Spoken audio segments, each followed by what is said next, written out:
Paper तो काफी easy आ रहा है, मतलब है कि नहीं सर? काफी बहुत इजी है पेपर। वन लाइनर जो एक्सपेक्टेशन था एकदम हाइप कर दिया गया था कि यूपीएससी के लेवल का। मैं क्वेश्चन कुछ बता देता हूँ। फराजी आंदोलन के संस्थापक, मुझे लगता है अभी तक बीपीएससी ने 4 बार पूछ चुका है, ये 5वां टाइम्स होगा।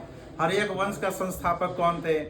ये भी आपको बहुत ही इजी क्वेश्चन है। 13th WTO का समिट कहाँ हुआ था? मिनिस्ट्रियल कॉन्फ्रेंस हम लोग पढ़ाए हुए थे। डॉल्फिन रिसर्च इंस्टीट्यूट पूछा हुआ है, वो भी पढ़ाया हुआ है। कोल रिजर्व पूछा हुआ है, वो भी पढ़ाया हुआ है। मतलब मोर एंड लेस अगर देखा जाए तो पेपर अब तक का सबसे, अगर देखा जाए पूरे बीपीएससी के इतिहास में, अगर ज़्यादा सीट है तो ज़्यादा आपका पेपर भी बहुत ईजी है। जैसे अगर बात करें, एक तो क्वेश्चन ये पूछा कि जैसे पेट के अंदर कौन सा एसिड पाया जाता है। अगर इसकी बात करें तो सर बड़ा सिंपल है। उर्वरक जो फर्टिलाइजर होते हैं उसमें सबसे ज्यादा किसका यूज होता है? नाइट्रोजन का यूज होता है। तो कुल मिलाकर के अभी तक देखा जाए तो एकदम से फैक्चुअल बेस्ड है, और स्टेटमेंट बेस्ड जो हम लोग सोच रहे थे कि स्टेटमेंट बेस्ड क्वेश्चन आएंगे, ऐसा कुछ पूछा नहीं है बीपीएससी ने। तो बहुत सिंपल है। इकोनॉमिक्स का भी कुछ वैसा ही है।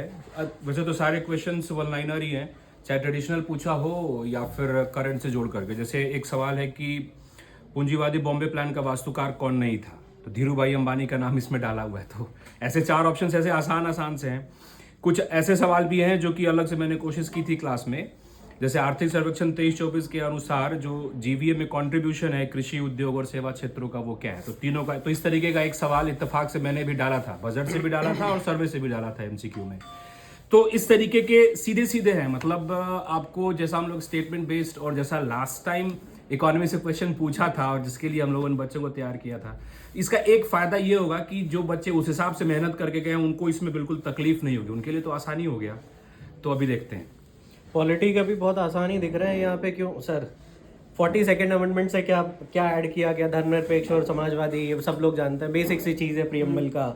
इसी तरीके से एक क्वेश्चन यहाँ पे देखा गया है, आई थिंक एक क्वेश्चन आया है कि कौन सा अनुच्छेद संसद के लाभकारी पद के लिए, ऑफिस ऑफ प्रॉफिट जो हम लोग जिसको बोलते हैं, तो 102 सेक्शन 1A के तहत वो सीधा आता है। हम लोगों ने क्लास में डिस्कस भी किया। तो पेपर जो है बिल्कुल फैक्चुअल, स्ट्रेट बहुत ज्यादा फैक्चुअल पूछा। सीन नदी के किनारे कौन सा शहर है? मतलब ये रिपीटेड है। मुझे पता नहीं कि इस तरीके से सेट अचानक से इतना हाइप बनाकर, अब तो ये देखना पड़ेगा ओवरऑल की चीजें कैसे है, क्या है।